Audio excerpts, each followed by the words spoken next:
Good morning. Today is Wednesday, January 26th. I'm Danielle Wiggins with your 3 News Now morning update. Thanks for spending a few minutes with me on the WKYC Facebook and YouTube pages. Whew, frigid air is settling in this morning. Holly has a look at how long it will last. Danielle, so cold, so cold today. And, even looking ahead to this afternoon, we are seeing breaks in the cloud cover. Those lake effect snows fading.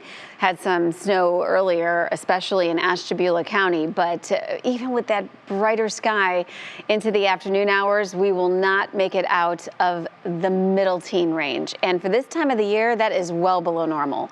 I mean, think of it this way. The normal low is 21. We're not even going to hit that today. But the record low for this date, below 0. That's not happening either. Our wind chills were this morning, but we're not going to see actual air temperatures dip that low. Thank goodness, right? Here's a look ahead, and we'll start bitter cold again tomorrow morning, but then we will end up in the upper 20s.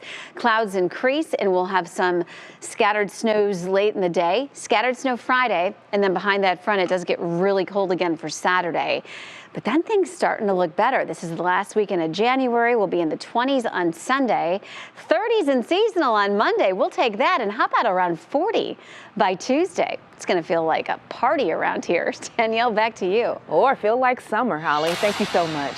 Well, we start with some big political news now. Less than 6 months after losing her bid for Congress to Shontel Brown, former Ohio State Senator Nina Turner says she will seek the Democratic nod in the 11th Congressional District, setting up a rematch with Brown. She explained to our Russ Mitchell why she plans on running again. Why are you running again? I'm running for this office for the same reason that I ran the last time, that this greater Cleveland deserves a champion, and not much has changed in changing the material conditions of the poor, the working poor, and the barely middle class. So the reasons are still the same, to lift the people. As you know, Cleveland is the largest poor city in the country, and this region really deserves a leader that is going to fight, not just vote the right way, but fight for what is needed. The rematch will come as Ohio's congressional map remains a question mark after the Supreme Court struck down a Republican-drawn version of the map earlier this month. The 2022 primary election in Ohio is set for May 3rd. And this morning, local and federal officials are investigating a string of mailbox thefts in Northeast Ohio. The Parma Police Department says they are targeting those big USPS blue boxes and stealing checks like utility bills and then cashing them for higher amounts. Investigators believe someone has a master key to the boxes and has stolen more than $300,000. The Postal Service recommends to only use the collection boxes during operating hours or to drop off mail directly to the post office. We will keep you updated on this investigation. Now to the latest on the coronavirus in Ohio. The state reported just over 4,000 cases in the past 24 hours. But with numbers that low, we had to find out what was going on. The Department of Health says the low number is due to an electronic lab reporting error. And this morning, the World Health Organization is keeping an eye on a new subvariant of Omicron. Cases have been reported in California and Washington, but so far, none reported in Ohio. The BA2 sister variant, also known as the stealth variant, is spreading quickly, making up about 50% of cases in Denmark. It's called stealth because it could go undetected on PCR tests. It may be more contagious than Omicron BA1, but I think it's very early in terms of how worried do we need to be about this. Dr. Hoyen says it does not seem to be causing any more severe disease than Omicron BA1, the variant we are dealing with right now. Meantime, Pfizer is launching a new clinical trial for a vaccine specifically targeting the Omicron variant. And as at-home COVID-19 tests become more common, hospitals are seeing a scary trend. Calls to poison control centers are on the rise. Well, it's because of the liquid chemical solution in the test kits.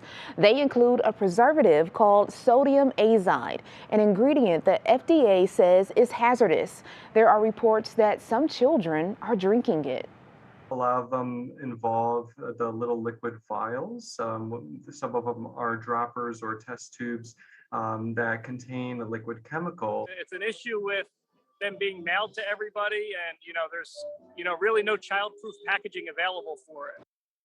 The good news is the amount of chemicals in the vial is pretty small. So if it is ingested, doctors say kids might just see a drop in blood pressure, but they want parents to call their doctor just in case. And there have even been reports of adults making the mistake and thinking that those chemical vials, mistaking them for eye drops. And masks will soon be optional in Avon Lake schools. The district sent an email yesterday saying they're lifting the K-12 mask requirement after this Friday.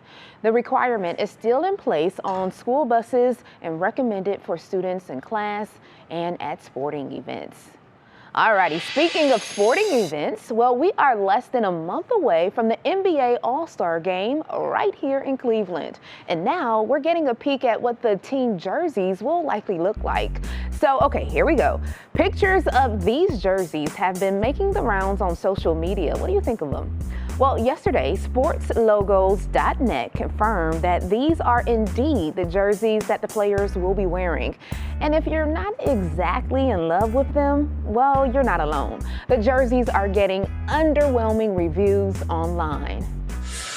And it's the end of an era. The days are numbered for visits to the Ferris wheel inside the IX Center.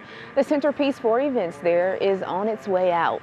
The Ferris wheel has been there for more than 30 years, but IX Center leaders say it does not fit with the vision for the future of the space.